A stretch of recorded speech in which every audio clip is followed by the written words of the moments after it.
right, we are live. How's everyone doing today? And welcome to the Character Forge. This is a show on Dungeons Divided where I kind of go through how to create character builds that are fun and unique and entertaining to play on the screen, on the board, with your friends, whatever works. Today's episode is actually going to be a little bit different. Today we're going to be talking about how to create unique and fun character builds to play in your campaign. So I'm not really focusing on one specifically. I'm going to be focusing on the whole entire essence of it, how to create fun and unique characters, because a lot of people, when they're creating D&D characters, they don't know where to start. And this is also with people who are well experienced with D&D. My backstory actually doesn't come as any sort of voice actor or actor or anything like that. I am actually a director and photographer, so I work with a lot of actors and I kind of work with them on how to embody these characters that they're trying to portray and everything like that.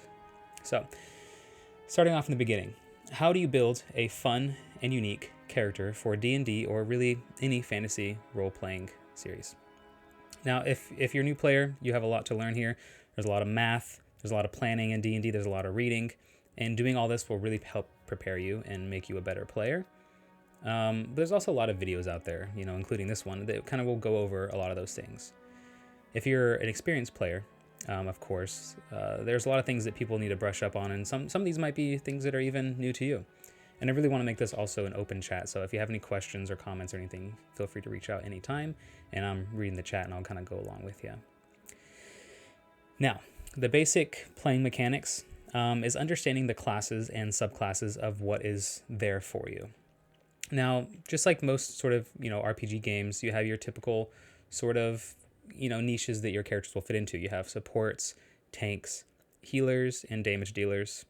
But most of the classes in D&D are very much a hybrid class. So you'll have a class like a paladin that can tank, DPS, and heal at the same time, and support, so they can do everything. So yeah, a lot of different hybrid classes. Some classes can do it all. Some classes do one thing really well, and then they can kind of reach out into other ones. But basically just kind of know your subclasses.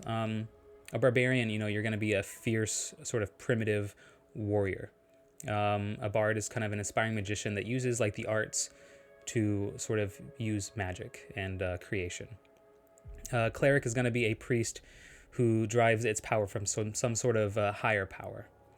A druid is they describe it as a priest of the old faith, wielding powers of nature, moonlight and plant growth, fire and lightning, very sort of shamanistic, and you really delve into nature, and you also get to transform into animals, which is super cool. Fighter, it's a master of martial combat, skilled with a variety of weapons and armor. And the reason I'm reading these off is because you want to know what the description of your class is so that you can kind of play towards its advantages. A monk is a master of martial arts, harnessing the power of the body and spirit in physical and spiritual form. These are all coming from the player handbook. It's a great way to learn the game.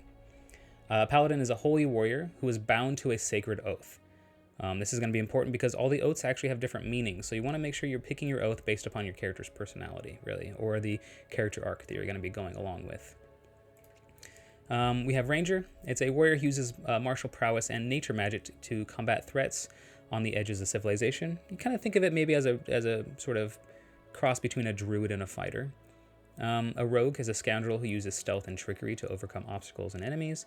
A sorcerer is going to be a spellcaster who draws on inherent magic from a gift or a bloodline. This is much different than a wizard because sorcerers are kind of born with the magic already in them, and they have to kind of learn how to use it, whereas wizards are sort of scholarly magicians who they're capable of manipulating the structures of reality, but they do so through learning the magic themselves. It's not really inherent in them. And that leaves us a warlock, and it's a wielder of magic that is derived from a bargain with an extra planar entity. So you kind of made a bargain with the devil, or could be a deity or a god or a good person as well. But you're basically you're bargaining for these powers that you're getting here. So these are very important because when you're creating these classes, for instance, we'll use the paladin. If you're going to be an oathbreaker paladin, that means that you broke your oath. So you have to figure out what your oath was, what you broke, and how is your character going to develop after this. If you're choosing an oathbreaker paladin, but you don't want to write in your backstory that you broke any sort of oath, if you want to be some sort of lawful good character, and you're like, my character would never do that, well, then you have to really decide if you really want to be an Oathbreaker Paladin. These are things you have to decide while you're making your character. And the best place to start with this is to kind of choose something that's based upon a personality. Find a personality that you want to play and really sort of base that before you start creating a character. You can choose the class you want to play first, that's fine, but make sure that the personality you're creating fits into whatever class or subclass you're going into. And this will help you build your character's backstory, build their character arc, kind of find their needs and their wants and their lies and all that kind of stuff. Because if you know how your character would act, then you know how to write the story based on their personality. So the personality is going to be the first key point you want to start with. And my biggest, the biggest thing I can give anyone who's not an actor, people like including myself as well, it's hard to act. It's hard to be someone that you're not. So the easiest way around this is play someone who you are. Just find personalities and aspects of your life that you can put into these characters. You know, if you're a fun-loving kind of person that really likes to joke around and make light of, you know, horrible situations, and you have like a dark sense of humor, put that into your character. These are ways that you'll naturally just start to go along with the rest of your party. You'll be able to really just, you know, freely improvise on scenes and all that, and it's gonna feel so much more natural if you're playing something that you know. Oh, thank you very much. You're a great actor, mate. We're proud of you. Thanks, Josh. Yeah, so like I said, my background's more in directing, but working with awesome actors, I've started to kind of pick up on things, and it does really help a lot. And I kind of use that one myself. When I play Gadu, I put a lot of my own personality into Gadu. So I'm a kind of fun, quirky, you know, saying inappropriate things at the wrong time kind of person. So although I don't have that much of a drinking problem. All right. Another big part of D&D is this is a cooperative experience. We are playing with other characters. This is not a DM versus the players. This is not a players versus the players kind of game. This is a tabletop game where everyone is going to be having fun at the same time. So let the other characters do what they are meant to do. It's always great to find out, like, oh, I can solve this problem. But is there someone else that can solve this problem better than you? And let's say your quest is to break into this guard's building, and it's nighttime, and you want to kind of do this sneakily. Would you have the barbarian break down the door, or would you have the rogue sort of pick the lock while the barbarian stands guard and kind of watches out for the rest of the party? Think about it as a team effort. It should never be what would I do? It's what can we do together to solve this problem? Now, of course, there are things that you can do by yourself to solve problems, and that's great, but you always want to think about others. The best way to play with a team is actually don't play for your character, but play for your friends around you. So try to lead other people into doing things that you think that they would want to do. And they should be doing the same in turn to you. That you should be passing the torch off to other people, and they should be passing it back. As long as you're playing sort of selflessly like this, the experience is so much more enjoyable, and what you get out of it is so much more rewarding than just trying to all kind of do things yourself. The second piece of advice I like to give new players is don't try to be an edgelord character. A lot of people, especially when they're afraid of interacting with others, they want to sort of play this character who's kind of sits against the wall, all broody and upset, and doesn't really talk to people. It kind of shuts you out from the rest of the party, and they don't have a way to interact with you, and your character's not really going to have a way to grow. It can be a very good way of playing a character, but new characters, new players will find themselves sort of stuck in a character that doesn't really have any sort of redeeming qualities about them or any sort of purpose with the party. So don't try to be an edgelord, so to speak. It can be very hard to play that kind of character, especially if you're new to the game. Yeah, the first comment here. What would you recommend as a class for a new player? Spellcasters are always very hard for new players just because there's a lot of rules and there's a lot of math. Some of the best classes are things like Fighter. Fighter is extremely easy to play. Or less of the hybrid classes, some more of like the straightforward characters. Rogue can be a little bit more simple to play as well. Try to find a aspect of a character that you like and go for one thing only. Barbarians are great. You rage, you hit things. Really cool. Those kind of characters, especially melee-based characters, are going to be a lot easier for new players. But that being said, you could always play something like a druid or a ranger as long as you learn your class. Just try not to do some multi-classing until you feel like you're ready for it, because that can really hurt you more than it's going to help you, because you'll be taking away from one class without really knowing what you're getting from another, and then you have all these other feats and abilities to learn and how they kind of go together. So try and stick with just one class as well. I wouldn't get too much into multi-classing if you're a new player. All right. Let's keep going on. So another little point I have here is don't deny others' choices. Now, if your character doesn't agree with another character's choice, that's fine. You can absolutely have that sort of in-character argument between the two characters or discussion, because this is really, that can be very fruitful for the role-playing aspect, and you really start to kind of learn more about each other's characters during that time. But if a character says they want to do something, or let's say the DM took an item from you or something like that, don't argue with it. Just go along with it and say, okay, what happens next? How do I deal with this? How does my character feel about it? Because if you're sitting there arguing about it, then you're just taking away from game time. What's happened has happened. It's kind of the rule of improv. You can't say no to anything. You just have to say yes and go along with it, unless it breaks the rules and you have like a question about rules or something like that. But improv 101, if it happened, it happened. What do you do next? Should you do research on a class if you're not sure what they do? Yes, absolutely. I would recommend, if you're new to D&D, to actually read up on every single class and look into the subclasses at least a little bit, just because it's really important to know what your class does and what other classes do. Because if you know what other classes do, you'll know how to interact with them as a party, outside or inside of combat. Because inside or outside of combat, all the characters will be doing different things.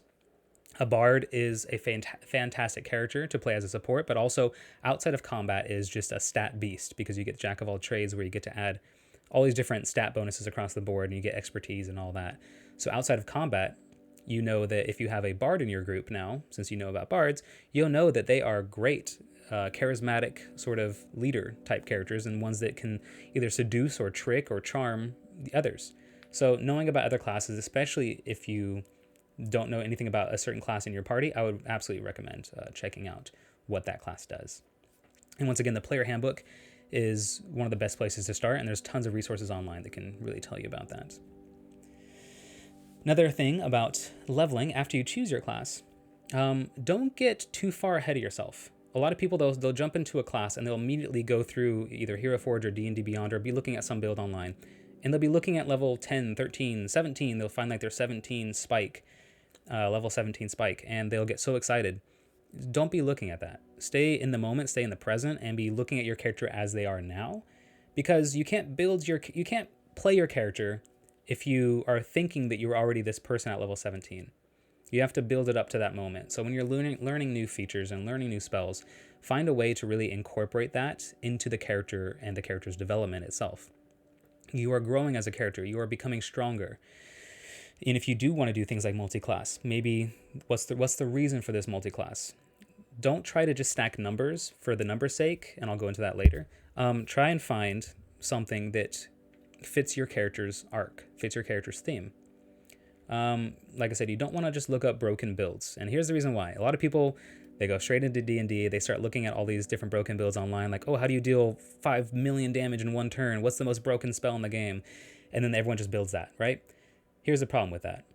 D&D is completely free-form sort of improv, and the Dungeon Master is going to balance the game accordingly.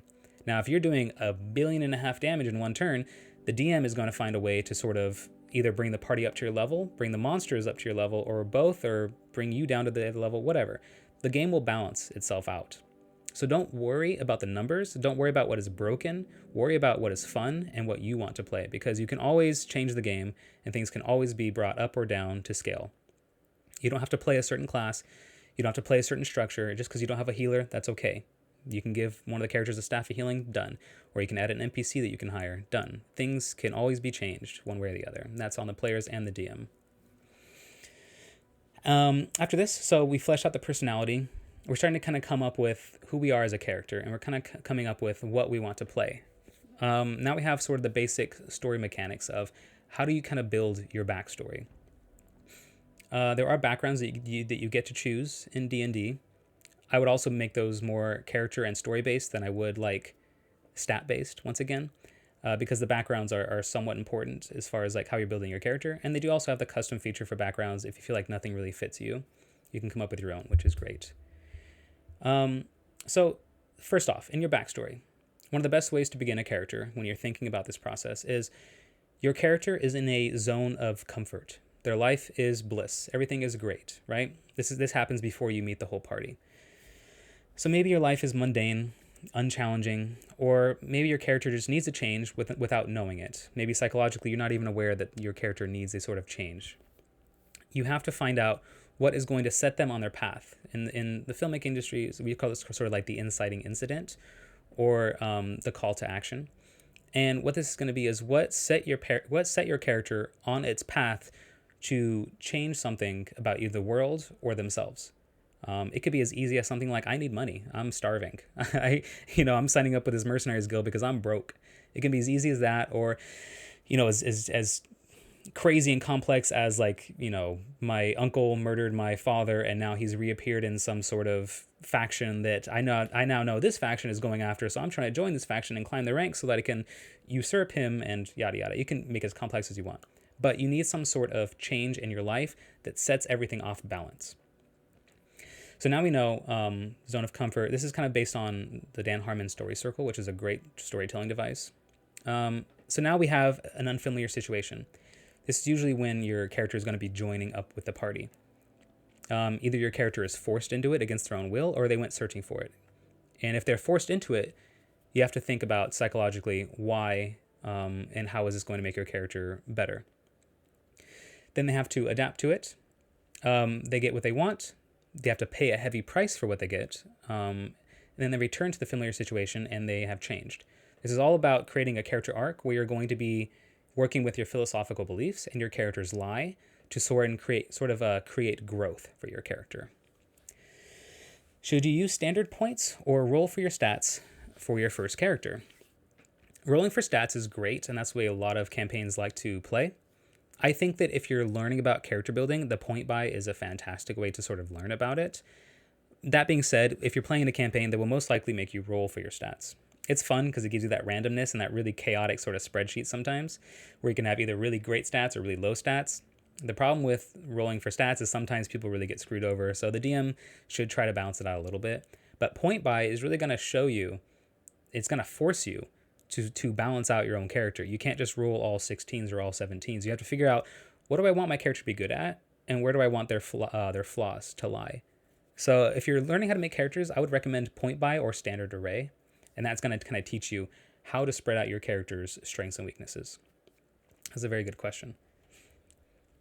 And so one of the first things, going back into the whole character breakdown and backstory, one of the first things to worry about, so we have now our character's personality, sort of maybe what class we're going for. Now we have to think about, what is the character's philosophical concept? What do they believe about either themselves, their surroundings, or the world? And on top of that, the character should have a so-called lie. And that is, what lie do they tell themselves about either themselves, their party, or the outside world? Do they feel, if you are kind of playing that socially awkward character, do you feel like maybe you can't trust others? That's the lie that you tell yourself, and that's the kind of growth your character needs. Is your lie that, maybe you're playing a Oathbreaker Paladin? Is your lie that maybe you don't believe in your oath anymore, and you believe that the deities are these cruel sort of entities that just want to like ruin everyone's lives or whatever? Figure out what your character's lie is and what their philosophical belief of the world is, and try and make it something that it's not. This is kind of metagaming a little bit with your own character, but after you get a basis of what this world is going to be that you're playing in, give your character a lie about the world that even you know better, and that is going to give you a chance to let your character grow with your beliefs and what the DM is doing sort of with the world. Now, changes. Every effect in fantasy settings, every effect must have a cause. If something happened in the world, what caused it? If you just have a part of your character that is, you have to think about what caused this to be. It can be as simple as you're a sword fighter. You're great with a sword and shield. That's great. That's an effect. What caused that to happen? Did you join up with the military at a young age? Did your father teach you? You have to think about everything you say about your character has to have something leading up to it that tells the story. These are going to give you a bunch of building blocks to sort of work on. And now your first task is to figure out why your character needs to change based upon this lie or this philosophical belief. And a lot of times the characters are against it. The characters don't want to change. People psychologically are afraid of change, and they want to stay in this sort of nice homeostasis where everything's fantastic. But you have to figure out as a player, what needs to change about your character and why it needs to change, and what happened to cause him or her, to embrace this obvious and damaging lie. What happened in their life that caused them to believe what they believe now? Once again, we're talking about cause and effect. If you believe something about your character's, something about your character's lie, if they believe wholeheartedly in that, what caused that to happen? Always try to think about the causes, and those are really going to write the story for you, really. There are basically 3 sort of arcs in a lot of movies and books, and there's going to be positive change arcs, flat arcs, and negative arcs. Now, when you're thinking about the way your character is going to change, you should be talking about your DM about this, because the world building around you and the way that things are going to be happening to your character is going to be affecting them as a person, affecting their personality, their philosophical beliefs, and their lie, and it's going to start ripping away at their sort of core and changing their characters. The positive change arc is after their sort of armor is stripped away and their character starts to evolve and change. It's all about redeeming their self, whether it be redeeming whatever lie they believed, redeeming a sort of point in their past. A positive change arc is going to make them a better person or creature. Obviously, this is D&D. You can be whatever. A flat arc now is going to be mostly about just saving others. So that arc is not really focused as much on you as it is focused on wanting to save others. The flat arc can be very hard to play because your character then is becoming something that you are playing into other characters instead of yourself, which is great for D&D. Maybe your character you might think is not going to be the star because you're putting all this effort on other characters, but really the flat arc characters, when played well, are some of the best characters in any sort of setting. And the negative change arc is going to be, instead of your character positively changing and this affecting your character, it's going to destroy part of themselves and a lot of times others around them as well. And this doesn't have to be an all-time complete goal for you. This can happen over the course of just one episode. Your character can have a positive, a flat, or a negative change arc over the course of just one episode or one, playthrough of your D&D sessions. You want to be thinking about this every single time you go to the table. How did my character change? What is my character thinking now? What does my character want to do? Cause and effect and change arcs. Those are great to have in every single session.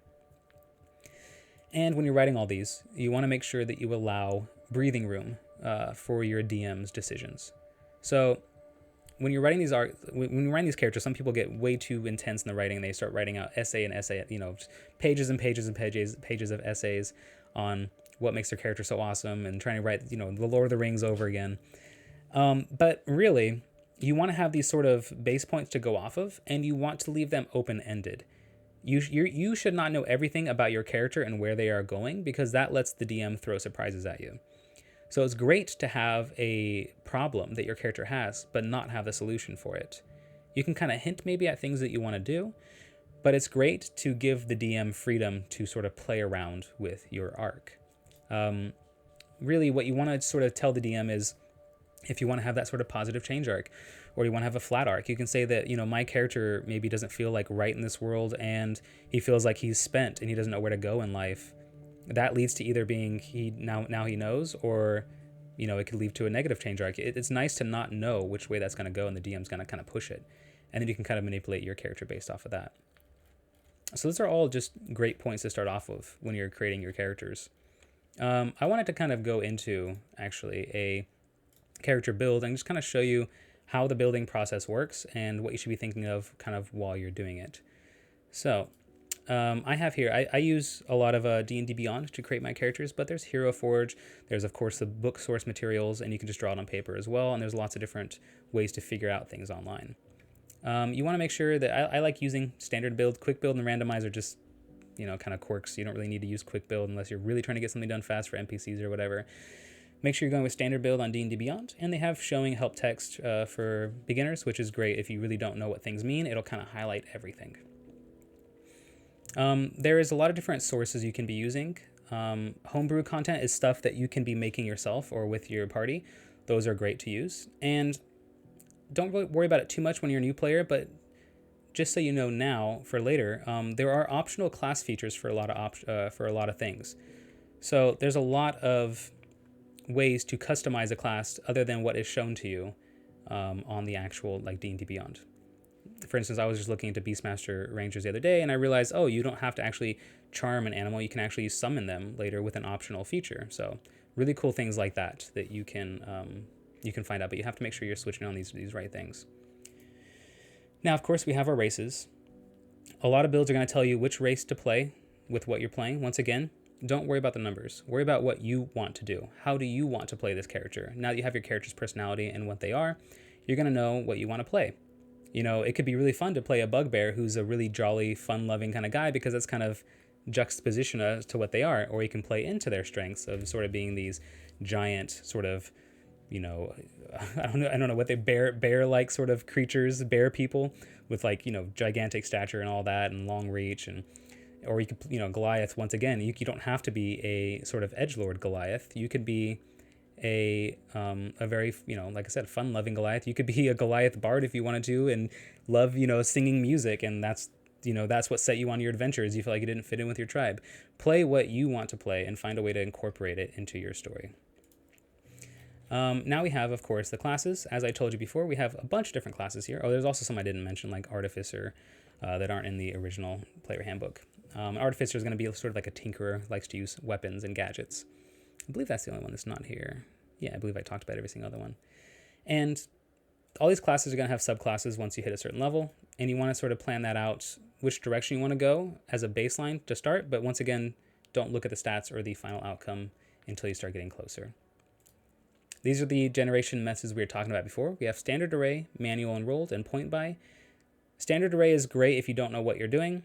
Point buy is a great way to kind of learn how point distribution works, because you have to spend points to get higher, and the higher you get with those points, the higher you get with those attributes, the more points you have to spend. And then you have manually /rolled, which is going to let you roll for your abilities, and in D&D Beyond it actually does let you roll on the page itself, and then you can assign attributes to whatever you want that way. All these abilities are going to be doing different things. You're going to have to know, if you want to do multi-classing later, that you have to have a certain amount of ability points to actually be able to multi-class. Like, let's say I have like whatever, 13 strength and everything else is just normal, and then I go fighter. And then let's say I want to multi-class into something like a bard or whatever. I can't multi-class into these because they have prerequisites. So make sure that you meet these prerequisites if you're planning to do things like multi-classing later. Again, if you want to be a bard, you have to have a charisma of 13 to go bard, fighter, hybrid. So those things you need to be aware of. And then abilities, once again, they kind of all do different things. Strength, dexterity, those are kind of going to be a lot of physical fighting attributes. Constitution is going to be kind of your healthiness. Intelligence is sort of like the book smarts, whereas wisdom is more like the street smarts. That's kind of a nice way to put it. And then charisma is going to be, of course, how charismatic you are, how easy it is to get what you want with your words. The description of your character, this is when you're going to write in all the physical characteristics, personal characteristics, your flaws. It's really important that your character has flaws, because if your character does not have flaws, then you have nothing to work on. And these flaws shouldn't be things that separate you from the party. These flaws should be things that really you can actually just keep it a secret. Your party doesn't have to know your flaws. But your flaws should be something that your character, that hinders your character, and a lot of times it goes along with your philosophical belief or your lie. And then, of course, notes and everything else. These are all sort of here on the D&D Beyond page. Yeah, and then we have all the equipment and everything like that. Those are mostly just like stats. As far as building your character goes, after that, you're pretty much ready to go. That's basically it. Creating a character arc it seems a lot more complicated than it is, but as long as you kind of go with those baselines and kind of think about, what is your philosophical belief? What is your lie? What is your character wanting to get? Where is your character wanting to go? What set them on their way to get where they're going? How are they interacting with the world around them? Those are all great things to ask. Always be asking questions. Think about cause and effect. Every time anything happens, think about cause and effect. Why did that happen to my character? What happened to my character? Asking all these who, what, where, when, why questions are going to be what's going to start kind of writing the world for you. And that's about it. I was going to go into a character build today, but I don't think we really necessarily have to. If you have any questions, of course, feel free to reach out. But I think that we covered most of the points on really how to build a character and how to kind of get the core elements to be able to write a story for your character. So yeah, that I think pretty much concludes this short little episode, but I hope it was sweet and to the point, and it really shows a lot of people how they can get started in D&D and how it's not as scary as people may think. There's a lot of numbers, but don't worry about the numbers. Play what you want and create a character that is unique to you and is fun to play. Because if it's unique and it's fun, everything about the whole experience is going to be way better.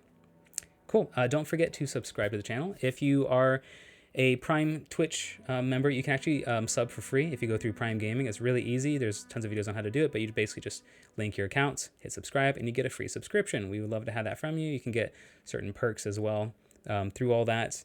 Interact with the community, help kind of work decisions of the game from Dungeons Divided standpoint as well. And of course, we have a Discord down below as well on our Twitch page. We have a live community there where a lot of people sort of talk either during the games or even outside the games and interact with each other. It's a lot of fun. And I guess I will see you next week after that, where I will have another character build for you. If you have any questions or things that you want to see, let me know and I'll come up with some stuff for you. All right. Have a good one.